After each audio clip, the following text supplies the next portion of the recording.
دین کی بنیاد اور ستون قرار دی جانے والی 5 نمازیں جنہیں اسلام اور کفر کے مابین امتیاز کا درجہ حاصل ہے اور جو تمام مسلمانوں پر فرض کی گئی ہیں۔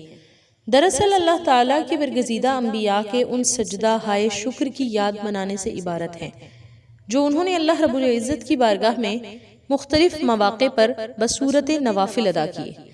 اپنے محبوب بندوں کی یہ ادائیں اللہ رب العزت کو اتنی پسند آئیں کہ اس نے یہ نوافل اپنے حبیب مکرم صلی اللہ علیہ وآلہ وسلم کی امت کو بطور فرض نماز عطا کر دیے۔ امام طحاوی 5 فرض نمازوں کی نسبت امام محمد بن عائشہ کا قول نقل کرتے ہیں۔ شرح معانی الاثار میں اس کی تفصیل کچھ یوں لکھتے ہیں کہ نماز فجر سیدنا آدم علیہ السلام کی یادگار میں ہے کہ جب صبح کے وقت ابو البشر سیدنا آدم علیہ السلام کی توبہ قبول ہوئی تو آپ نے شکرانے کے طور پر 2 رکعت نماز ادا کی، پس وہ نماز فجر بن گئی۔ اسی طرح نماز ظہر کہتے ہیں کہ سیدنا ابراہیم علیہ السلام کی یادگار ہے۔ ظہر کے وقت سیدنا ابراہیم علیہ السلام کو جب حضرت اسحاق علیہ السلام سے نوازا گیا تو آپ نے شکرانے کے طور پر 4 رکعات ادا کی، پس وہ نماز ظہر ہو گئی۔ اسی طرح نماز عصر سیدنا عزیر علیہ السلام کی یادگار میں ہے۔ جب حضرت عزیر علیہ السلام کو 100 سال بعد اٹھایا گیا تو ان سے پوچھا گیا کہ آپ اس حالت میں کتنا عرصہ رہے، تو انہوں نے کہا 1 دن یا 1 دن کا بھی کچھ حصہ، پس انہوں نے 4 رکعات ادا کی تو وہ نماز عصر ہو گئی۔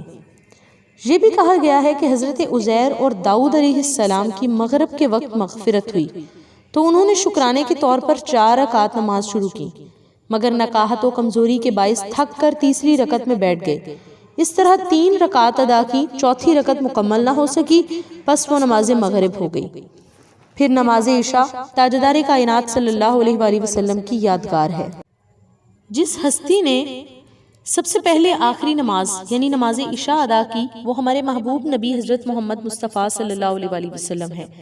الغرض یہ 5 جگانہ نمازیں ان جلیل القدر پیغمبروں کی عبادت کی یاد دلاتی ہیں جن پر اللہ تعالیٰ نے لطف و کرم اور فضل و احسان فرمایا، اور انہوں نے اظہار تشکر کے طور پر 2 گانا اور 4 گانا نوافل ادا کیے جو اللہ رب العزت نے امت محمدی صلی اللہ علیہ وآلہ وسلم کے لیے 5 فرض نمازوں کی صورت میں ان کو یادگار بنا دیا۔ اس طرح دن بھر کی ان تمام نمازوں کو اللہ تعالیٰ نے ہمارے لیے انبیاء کرام کی یاد کا تسلسل بنایا ہے۔ وہ لمحے جو انبیاء کرام نے اللہ تعالیٰ کی بارگاہ میں شکر، عجز اور خشوع خضوع کی گزارے ہیں، اللہ تعالیٰ نے انہیں امر کر دیا۔ اپنے آخری رسول صلی اللہ علیہ وآلہ وسلم کی امت کو اپنے قرب کا راستہ دکھا دیا اور محبت و اطاعت کی نورانی کیفیات کی رحمتیں بے پایاں عطا کر دی۔ اللہ تعالیٰ کی جلیل القدر پیغمبروں کے وہ سجدے جو مقبول ہوئے سرکار دو عالم صلی اللہ علیہ وآلہ وسلم کے وسیلے سے امت مسلمہ کو مل گئے جو تا ابد ان کی یاد مناتی رہے گی۔ یاد کی اہمیت اس سے بڑھ کر اور کیا ہو سکتی ہے کہ ارکان اسلام میں سے سب سے اہم ترین رکن صلاۃ کی عملی صورت میں جو 5 نمازیں مقرر ہوئیں وہ ساری کی ساری کسی نہ کسی نبی کی یاد ہیں۔